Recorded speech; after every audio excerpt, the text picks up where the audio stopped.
Hello, everybody. Hello. Again, we have with us the man of men. Nobody anywhere, bring him on, let me see him, that knows the Constitution and the Bill of Rights, the facts, the figures, the data, and the realities of what the Constitution and Bill of Rights is, what it's become, and where it's going, than Judge Andrew Napolitano.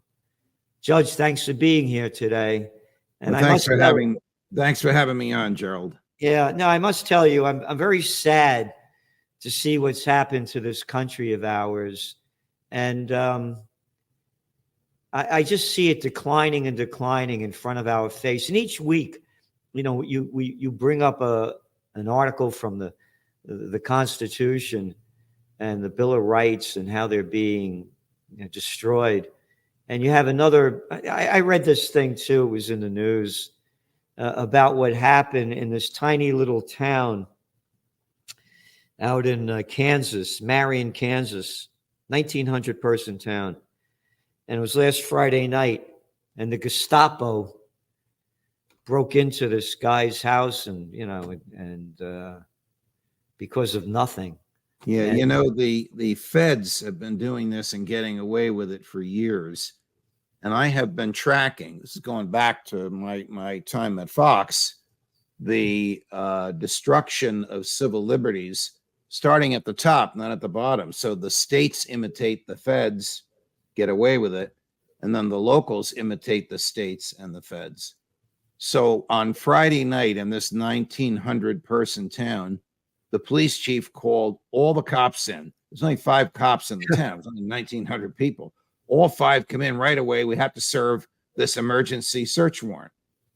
They serve the search warrant. They break down a door. They walk into a business. They seize the business's servers. The employees that were there were forced to cough up their personal devices. And they say, "Where's the boss?" The boss is at home. They went to the boss's home, broke down his door, seized his server in his home, seized his desktop, seized his mobile device, seized his checkbook. His 98-year-old mother watches us. She collapses. The next day, she's dead. She dies of a heart attack from the stress of observing this. What was this terroristic business that they had to invade? A small town weekly newspaper. And what was the article that they were concerned about? A restaurant review. And what scurrilous information was in the restaurant review? It wasn't even published. What? So the reporter who's doing the restaurant review about a restaurant applying for a liquor license discovers that the owner of the restaurant has a DWI conviction, which is disabling for a liquor license. The reporter asks the owner about it. She calls the police and say, "This reporter must have stolen my identity, logged onto the Kansas police website as if she were me, and downloaded my driving record." Well, DWI records in Kansas are public. You could access them from New York. I can access them from New Jersey. Nevertheless, a judge signed the search warrant to have the police ransack this newspaper like the Gestapo, looking to get every ounce of data from the newspaper to see who committed identity theft. And the answer was no one committed identity theft. There's a federal statute that prohibits the police from doing this.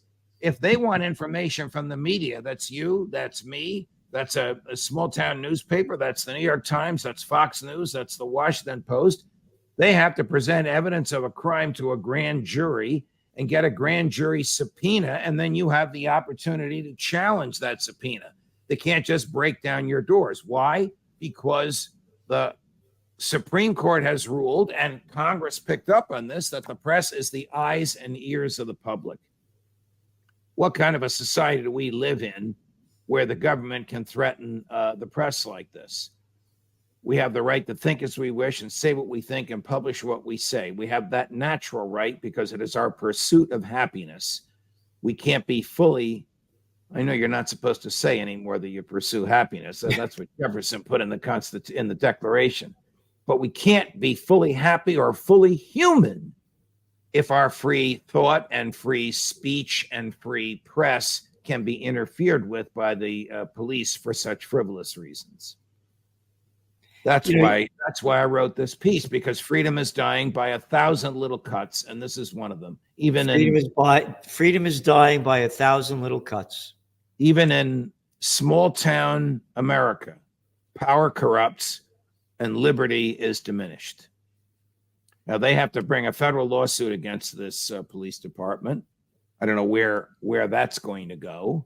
I don't know why the judge signed a warrant. The judge is supposed to know the law, that the DWI records are public and that the police are prohibited from executing a search warrant on the press. The judge is supposed to know this, but she signed the search warrant anyway. And there was something else too about the cop that gave the order. Wasn't there something about him too? Correct. The newspaper was planning to publish negative information about this police chief. That also was not published. Was it not published because they're afraid of another raid? Was the raid undertaken because the cop had a vendetta against a newspaper that was investigating his excesses as a police officer? Where are we going with this? This is like Nazi Germany. Yes. Say what we want, we'll leave you alone. Say what we don't want, we'll invade you on a Friday evening. Yeah. America's become like Nazi Germany. Yes. So this got a lot of press because people all across the spectrum, liberals hate this, conservatives hate this. Law and order types usually give police the benefit of the doubt, but there's no benefit and there's no doubt here. This was absolutely and totally wrong, violative of the Constitution, violative of Kansas law as well as federal law. So as the publisher of a magazine, the Trends Journal, I'm a journalist. Correct. So what would be the restrictions that a journalist would have that a regular person wouldn't have? A regular person can be assaulted by a search warrant at 6 a.m, like at Mar-a-Lago. A journalist cannot. They have to ask you for what they want, or they have to serve a subpoena on you, which is not due for another 10 days. So you have 10 days in which to get a lawyer and challenge it. Before 1986, that was the law of the land in the United States for everybody, not just journalists. The Reagan administration had this fear of money laundering by drug gangs. So they enacted the Bank Privacy Act of 1986. Beware of the title of federal laws. They usually mean the opposite. Yeah. It's really the Government Privacy Act of 1986, because it would allow the government to go to your bank and get your banking records and prohibit the bank from telling you that the feds are there. Pre-1986, they had to serve you with a subpoena and you had the opportunity to challenge it. Oh, we're worried you might destroy the records. What do you mean destroy the records? The bank has the records. Unless you're Hillary Clinton and you own your own server and you're going to bleach the daylights out of it, you can't destroy the records. Can't make everyone listening, listen to what Judge Napolitano was saying. As I said, nobody knows the facts, the data like he does. I ask him a question, all of a sudden, boom, 1986 comes up, and what the Reagan administration did to also rob us more of our freedom. And in your article, you also have that the article will be out tomorrow. And again, everybody, that understand that you got to see what the judge is doing daily with all the great people that he has on Judging Freedom. And it's one after another, and you're not going to want to miss it because he's giving you information that you're just not getting anywhere else when it comes to Judging Freedom. So go to Judging Freedom and see what he's doing. You have an article, as you write here, that the First Amendment reads in part, quote, Congress shall make no law abridging the freedom of speech or the press, end quote. The iconic language was written not to grant the freedom of speech or for the press or of the press, but to restrain the federal government from interfering with it. We all enjoy from our dignity as human beings the right to think as we wish and say what we think and publish what we say. You are 100% wrong. Who the hell are you to say that? I'll tell you what to say. I'm the government. Anything that you don't swallow from me, you are prevented from thinking for yourself. You are only allowed to swallow government crap. This is America. Brainwashed by crap. That's America. These are the people that you have to listen to. You can't think for yourself. Right in front of our eyes. Right in front of our eyes. They remember they were going to put that clown lady in there that was going to be the misinformation expert. Right. Remember that one?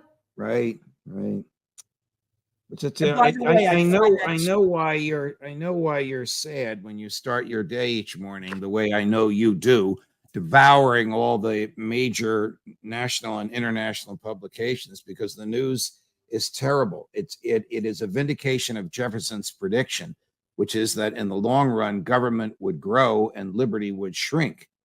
I mean, that's the understatement of the age. If you compare our lives today to the lives that the founders of the country and the framers of the Constitution gave us. Government would grow and liberty